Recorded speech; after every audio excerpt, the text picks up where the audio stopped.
அன்பார்ந்த மாணவ செல்வங்களே, நாம் இன்றும் ஊடக கற்கை பகுதியில் ஆஹ், 4ஆம் தவணை பரீட்சையிலே வரக்கூடிய பகுதி ஒன்று வினா தொடர்பாக நாம் இன்று கலந்துரையாக இருக்கிறோம். அந்த வகையில் ஆஹ், முதலாவது வினா நாங்கள் அவதானிக்கலாம். தொடர்பாடலின் இயல்புகளில் பிரதானமாவது அல்லது முக்கியமாவது அல்லது தலையாவது என்று எப்படியும் பரிசு இந்த கேள்வி ஒன்று கேட்கலாம். எனவே முக்கியமான ஒரு முனைப்பான இயல்பாக நாங்கள் அவதானிக்கிறது தொடர்பாடல் குறியீட்டை அடிப்படையாக கொண்டது அல்லது குறியீட்டு தன்மையானது. இதுக்கு இன்னொரு பேரை தான் தொடர்பாடல் சங்கீதத்தன்மை என்று கூட இதை அழைப்பாங்க. ஏன் நாங்கள் இந்த ஆன்சரை சாய்ஸ் பண்ணோம்னு சொன்னா 7 விதமான இயல்புகள் தொடர்பாடலில் காணப்படுது. ஆனாலும் இது ஒரு சரியானபடி நாங்கள் ஏன் தெரிவு செய்யறோம் என்று சொன்னால், குறியீடு மூலம்தான் தகவல் உருவாகுது. தகவல் இல்லாமல் தொடர்பாடு இல்லை. எனவே தகவலை தாரது குறியீடு. எனவே அது முக்கியமான இயல்பாக நான் இந்த இடத்துல அவதானிக்கிறோம், ஏனைய வெளியில ஒப்பிட போக்கல இல்லைங்களா?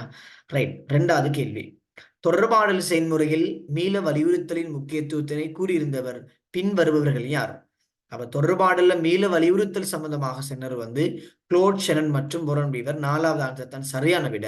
ஏனென்றால் ஷெனன் வீவர் தன்னுடைய வரைவேணத்தில் செல்றாரு, ஒரு இடத்தில் உருவாக்கப்பட்ட அல்லது தெரிவு செய்யப்பட்ட தகவல் மீண்டும் ஒரு இடத்துல உருவாகுது. அப்ப ஒரு செய்தியானது மீண்டும் உருவாக்கப்படுற விஷயம், மீள வலியுறுத்தப்படுற விஷயத்தை ஷெனன் வீவர் தன்னுடைய வரைவிலக்கணத்தில் சுட்டி காட்டுறாரு. எனவே ஏனைய விடையில் ஒப்பிட போக்குள்ள மிக சரியான விட தன்னுடைய வரைவேற்கத்துல கூட தெளிவுபடுத்தப்பட்ட விடையாக இந்த 4வது விடை அவதானிக்கப்படுது. பொதுவாகவே எங்களுக்கு பயிற்சியில் இந்த ஒரு வினா வரலாம். இது கடந்த கால பாஸ் பேப்பர்ல கூட இந்த கேள்வி கேட்டிக்கிறாங்க. தொடர்பாடலின் வலியுறுத்தல் முக்கியத்துவம் என்று பொதுவாக ஒரு வினா கேட்கப்படுமாக இருந்தால் அதுக்கு சரியான விட ஹெரோடில் ஆஸ்வல்.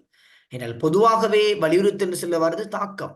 ஆனா இங்க அப்படி ஒரு வினா கேட்கல, இங்க மேல வலியுறுத்தல் தொடர்பாகத்தான் இந்த வினா இங்க கேட்கப்பட்டிருக்குது. சரியா? எனவே இந்த இடத்துல 2ஆம் கேள்விக்கு பொருத்தமான விட 4வது விட. 3வது கேள்வியை பாருங்க. செய்தி ஒன்றினை குறிமுறை அவிழ்ப்பு செய்யப்பட்டிருப்பின் அதனை குறிமுறையாக்கமாக மாற்றுவதற்கு உதவும் காரணி. எனவே ஒரு தகவல் குறிமுறை அவிழ்க்கப்பட்டிருக்குது, விளங்கப்பட்டிருக்குது, எனவே உள்வாங்கப்பட்டிருக்குது. அந்த தகவல் மீண்டும் குறிமுறையாக்கமாக மாத்துறாங்க, ஒரு அர்த்தமுள்ள தகவல் ஆக்க போறாங்க. எனவே ஒரு தகவல் நாங்க மீண்டும் ஒரு அர்த்தமுள்ள தகவலாக மாத்தணும் என்று சொன்னா அந்த குறியீடுகளை, அந்த தகவல்கள் நாங்க சிறந்த முறையில பொருட்கோடல் செய்யணும், வியாக்கியானம் செய்யணும், விளக்கம் அளிக்கணும். இந்த வேலையை நாங்க செஞ்சத்தான் அந்த தகவலை மற்றவர் விளங்குகின்ற ஒரு சிறந்த தகவலாக, ஒரு குறிமுறை ஆக்கமாக நாங்கள் அதை மாற்றலாம். எனவே குறிமுறை அவிழ்க்கப்பட்ட தகவல் நாங்கள் மீண்டும் குறிமுறை ஆக்கமாக இருந்தால் பொருட்கோடல் நிகழ்கின்ற போது, அறுத்தப்பாடு நிகழ்கிற போது அந்த தகவல் மற்றவர் விளங்குகின்ற ஒரு தகவலாக மாறும். எனவே 3ஆம் கேள்விக்கு மிகச்சரியான விட 3வது விட. 4வது கேள்வியை பாருங்க. ஊடக செய்தி பரவலடைதல் தொடர்பாக முன்வைக்கப்பட்ட விளக்கத்தினை சரியாக புலப்படுத்தும் தொகுதி. விளக்கம் என்றது இந்த இடத்துல தொடர்பாடல் மாதிரியை பத்தி பேசுறாங்க. அப்புறம் ஊடக செய்தி எவ்வாறு பரவலடையுது என்ற விஷயத்தை மிகச்சரியாக புலப்படுத்துறது 4வது விட. ஹப் மாதிரி, இருபடிநிலை மாதிரி. உண்மையிலே இருபநிலை மாதிரி இது பழைய சிலபஸோட சம்பந்தப்பட்டாலும் இந்த இருபடிநிலை கோட்பாடு அல்லது இருபநிலை மாதிரி ஃபோல் எஃப் லசார்கள் இவர் முதலாம் அலகுல மேற்கத்திய அறிஞர்கள பட்டியலில் வாராரு, ஃபோல் ஆஃப் லசார்கள். ஆனாலும் இந்த ஏன் நாங்கள் இந்த ஆன்சர் போகணும் சொன்னால் உங்களுக்கு தெரியும், ஹப் மாதிரில வெகுசன ஊடகம் சம்பந்தப்படுது. எனவே அங்க ஊடகம் சம்பந்தப்படுறதால அங்க ஊடக செய்தி பரவடைந்த விஷயத்தை இலகுவாக எங்களுக்கு சுட்டி காட்ட முடியும்.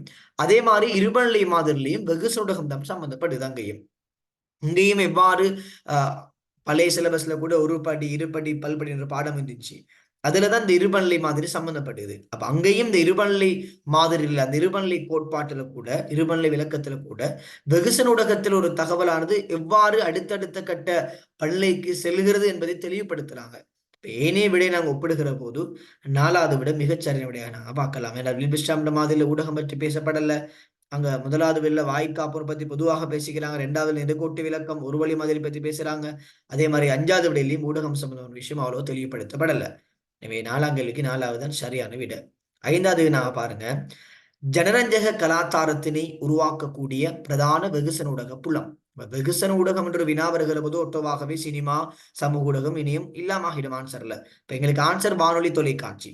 அப்ப ஜனரஞ்சக கலாச்சாரம் என்றது மக்கள் விருப்பம் என்ற ஒரு கலாச்சாரம். மக்கள் அதிகமாக எந்த கலாச்சாரத்தை விரும்புறாங்க, மக்களுக்கு மத்தியில் ஒரு மக்கள் ஆசைப்படக்கூடிய, மக்கள் விரும்பக்கூடிய ஒரு தன்மையை உருவாக்குற ஒரு வெகுசுடக புலமாக நாங்க அவதானிக்கிறது தொலைக்காட்சி.